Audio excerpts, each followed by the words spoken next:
भक्तों को समझाया जा रहा है। हिंदू धर्म में नेपाल में लोग भैंसा देवी देवताओं को चढ़ाते। कौन सी देवी पैदा हो? रामायण में, गीता में, वेद में, भागवत में ऐसे किसी देवी देवता का तो नाम ही नहीं है।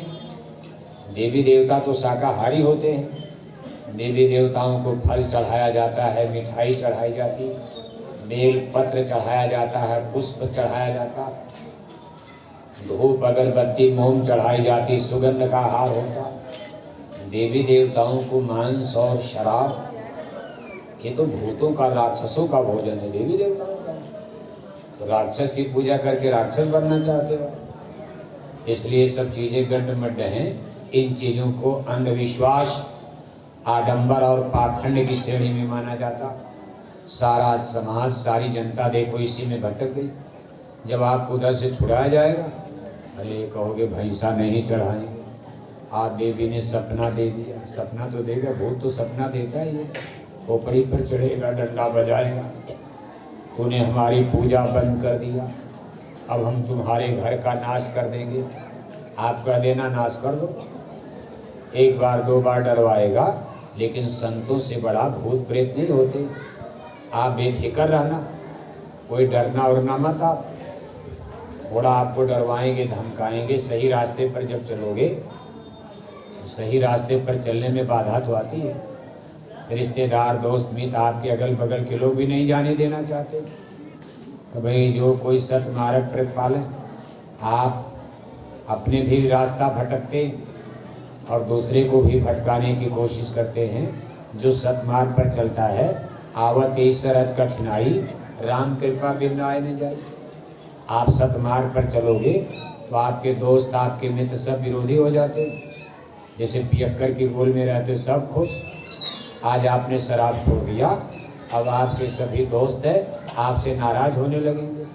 आपके पास कोई आएगा, अरे भाई आप तो दारू दोगे नहीं, अब आप मुर्गा और शराब खिलाओगे नहीं, तो लोग नाराज होते।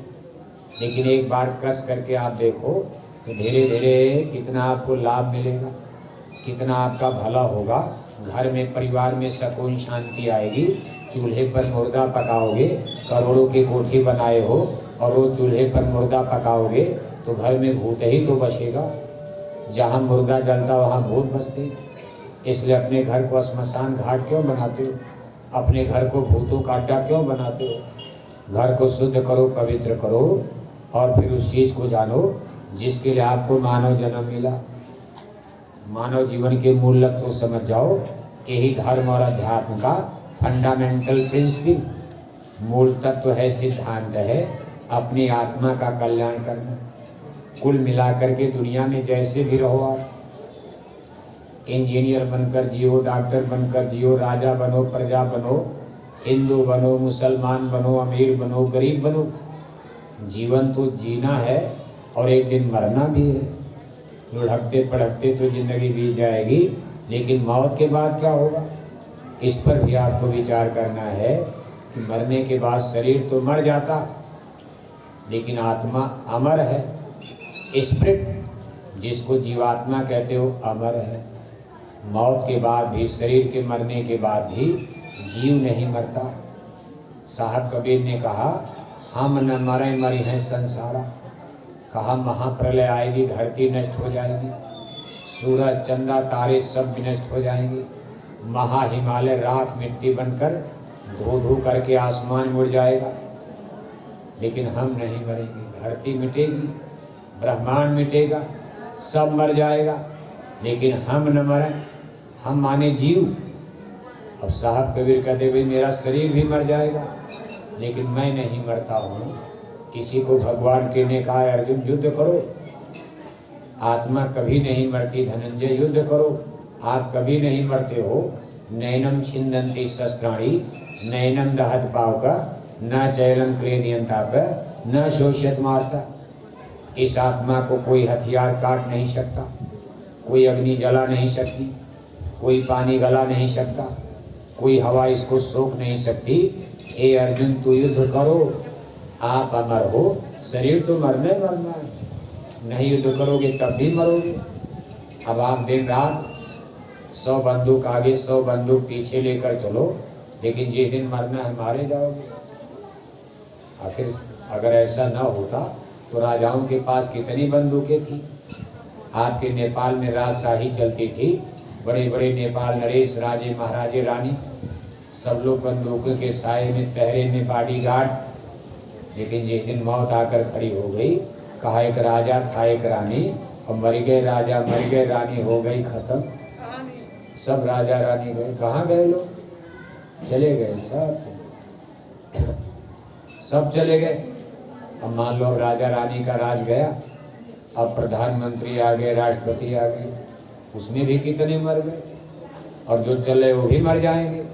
फिर कोई प्रधानमंत्री बनेगा, राष्ट्रपति बनेगा, कुछ दिन के बाद वो भी मर जाएगा। और मर करके लोग कहाँ जाते हैं? अगर आत्मा अमर है, आप अमर हो, तो मरने के बाद आप कहाँ जाओगे? वैसे तो यही कहा जाता स्वर्गवास होते। जब कोई मरता है, जैसे आपके घर में आपके दादा मर गए, आपसे पूछा जाए भाई दादाजी का क्या हो गया, तो आप सीधे कहते हो स्वर्गवास हो गया। क्या हो गया? नरकवास। नरकवास कोई कहता है? स्वर्गवास। दादी मर गई, भाई दादी का क्या हो गया? स्वर्गवास हो गया। और पूरे परसा का स्वर्गवास हो गया। आज तक परसा में कोई नरकवास हुआ?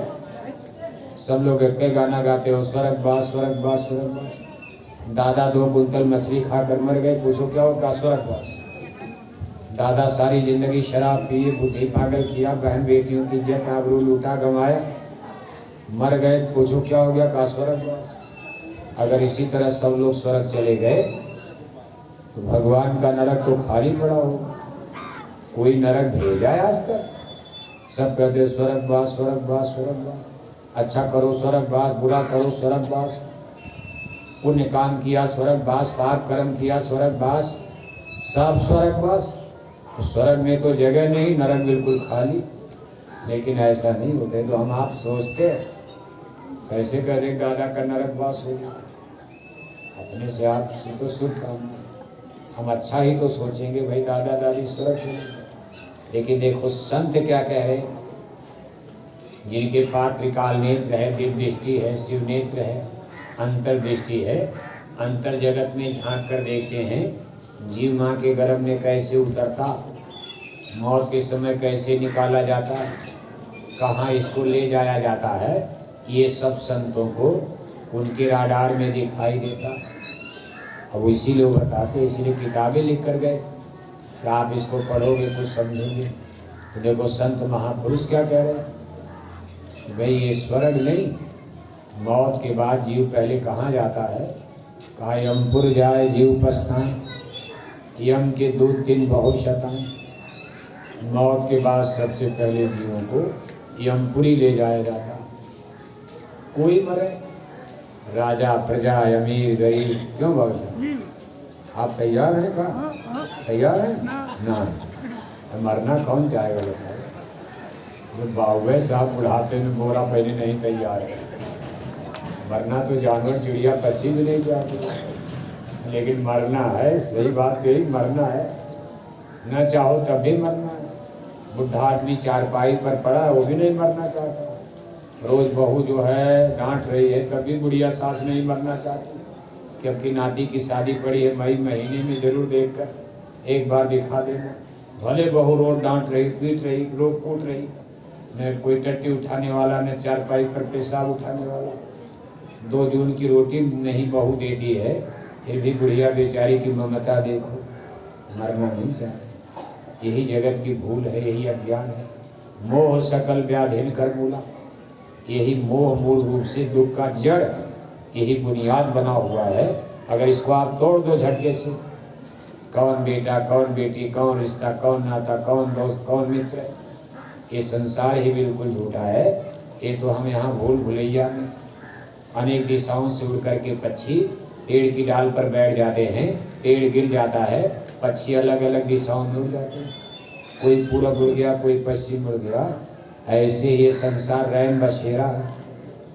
रैन हो गई, एक जगह चिड़िया गई, फिर सूरज निकल गया, फिर उड़े अलग अलग। ऐसे अनेक दिशाओं से, अनेक दिशाओं का मतलब कोई नरक से आ गया, कोई गाय से, कोई बैल से, कोई कीड़े से, कोई मकोड़े से। तो पिछले जन्म में आप कहाँ कहाँ फंसे थे, सब निकल करके मनुष्य शरीर